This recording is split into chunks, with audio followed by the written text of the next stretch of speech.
প্রকৃত রিজার্ভের পরিমাণ কত সেটা নিয়ে সবসময় ভিন্ন ভিন্ন তথ্য পাওয়া যায়।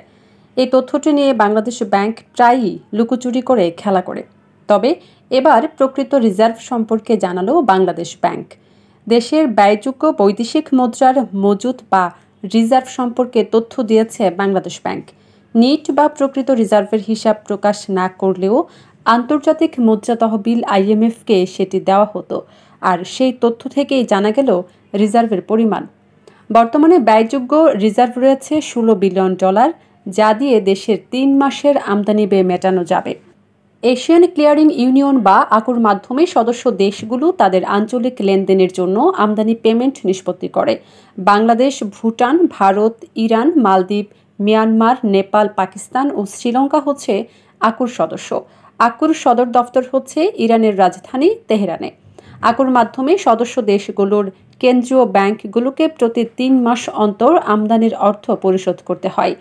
অর্থনীতির অন্যতম সূচক হল রিজার্ভ। যে কোনো দেশের ন্যূনতম 3 মাসের আমদানি ব্যয়ের রিজার্ভ থাকলে সেটিকে খুব খারাপ অবস্থা বলা যায় না। বর্তমানে দেশের আমদানি ব্যয় মেটাতে প্রতি মাসে ব্যয় হচ্ছে $5.5 বিলিয়ন। সে হিসাবে বর্তমান ব্যয়যোগ্য রিজার্ভ অর্থাৎ $16 বিলিয়ন দিয়ে দেশের 3 মাসের আমদানি ব্যয় মেটানো সম্ভব হবে। কেন্দ্রীয় ব্যাংকের তথ্য অনুযায়ী 2013-14 অর্থবছরে রিজার্ভ ছিল $21.50 বিলিয়ন। এরপর রিজার্ভ বাড়তে থাকে। 2014-15 অর্থবছরে বেড়ে হয় $25.02 বিলিয়ন। 2015-16 অর্থবছরে $30.35 বিলিয়ন। 2016-17 অর্থবছরে $33.67 বিলিয়ন আর 2017-18 অর্থবছরে $32.94 বিলিয়ন। 2018-19 অর্থবছরে $32.71 বিলিয়ন। 2019-20 অর্থবছরে $36.3 বিলিয়ন দাঁড়ায়। তার পরের অর্থবছরে 2020-21-এ $46.39 বিলিয়ন পৌঁছায় রিজার্ভ। 2021 সালের আগস্টে রিজার্ভ উঠেছিল $4,800 কোটি, যা ছিল বাংলাদেশের ইতিহাসে সর্বোচ্চ রেকর্ড। কিন্তু সেটির 4 মাসেও টেকেনি, ফের নিচে নামতে থাকে ধীরে ধীরে।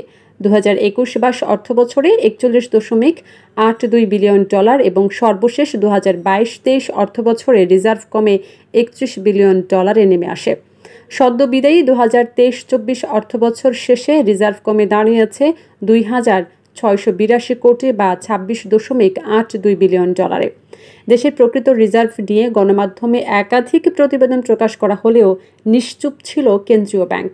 অবশেষে আনুষ্ঠানিকভাবে জানানো হলো, বর্তমানে দেশে ব্যয়যোগ্য রিজার্ভের পরিমাণ $16 বিলিয়ন, আর IMF-এর হিসাব পদ্ধতি BPM-6 অনুযায়ী রিজার্ভ এখন $2,184 কোটি বা $21.84 বিলিয়ন।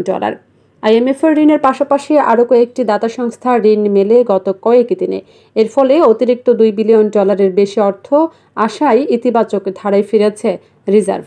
বাংলাদেশ ব্যাংকের নির্বাহী পরিচালক ও মুখপাত্র মেজবাউল হক বলেন, চলতি বছরের 30 জুন শেষে দেশের নিট ইন্টারন্যাশনাল রিজার্ভ বা ব্যয়যোগ্য রিজার্ভ এখন $1,600 কোটি মার্কিন বা $16 বিলিয়ন। BPM-6 অনুযায়ী রিজার্ভ এখন $2,184 কোটি বা $21.84 বিলিয়ন। জান্নাতুল ফেরদৌস শিমুল, স্বাধীন বাংলা নিউজ ডেস্ক রিপোর্ট।